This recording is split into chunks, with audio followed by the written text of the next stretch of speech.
Most large brokerage houses will not touch speculative transactions in order to protect themselves and their clients. And that is a wise policy. The really hot deals are not offered to people who are novices. Often, the best deals that make the rich even richer are reserved for those who understand the game. It is technically illegal to offer speculative deals to someone who is considered not sophisticated, but of course it happens. The more sophisticated I get, the more opportunities come my way. Another case for developing your financial intelligence over a lifetime is simply that more opportunities are presented to you. And the greater your financial intelligence, the easier it is to tell whether a deal is good. It's your intelligence that can spot a bad deal, or make a bad deal good. The more I learn, and there is a lot to learn, the more money I make simply because I gain experience and wisdom as the years go on. I have friends who are playing it safe, working hard at their profession, and failing to gain financial wisdom, which does take time to develop. My overall philosophy is to plant seeds inside my asset column. That is my formula. I start small and plant seeds. Some grow, some don't. Inside our real estate corporation, we have property worth several $1 million. It is our own right, or real estate investment trust. The point I'm making is that most of those millions started out as little $5,000 to $10,000 investments. All of those down payments were fortunate to catch a fast-rising market and increase tax-free. We traded in and out several times over a number of years. We also own a stock portfolio, surrounded by a corporation that Kim and I call our personal mutual fund. We have friends who deal specifically with investors like us who have extra money each month to invest.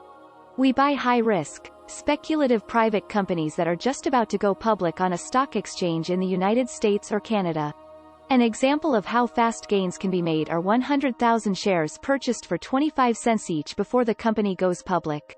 6 months later, the company is listed, and the 100,000 shares now are worth $2 each. If the company is well managed, the price keeps going up, and the stock may go to $20 or more per share. There are years when our $25,000 has gone to $1 million in less than a year. It is not gambling if you know what you're doing. It is gambling if you're just throwing money into a deal and praying. The idea in anything is to use your technical knowledge, wisdom, and love of the game to cut the odds down, to lower the risk. Of course, there is always risk. It is financial intelligence that improves the odds. Thus, what is risky for one person is less risky to someone else. That is the primary reason I constantly encourage people to invest more in their financial education than in stocks, real estate, or other markets. The smarter you are, the better chance you have of beating the odds.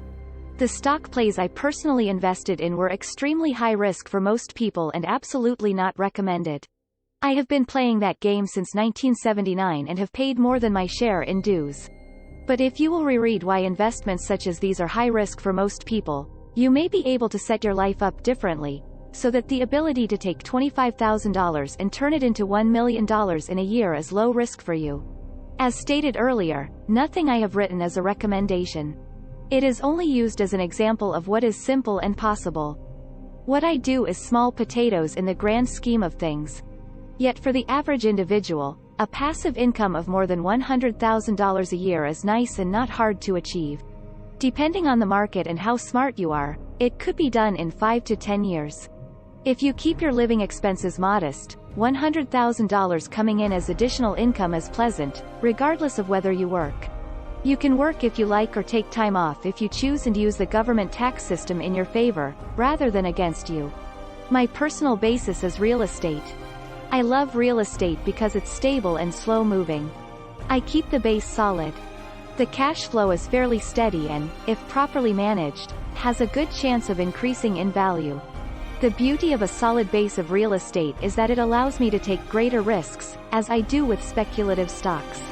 If I make great profits in the stock market, I pay my capital gains tax on the gain and then reinvest what's left in real estate, again further securing my asset foundation.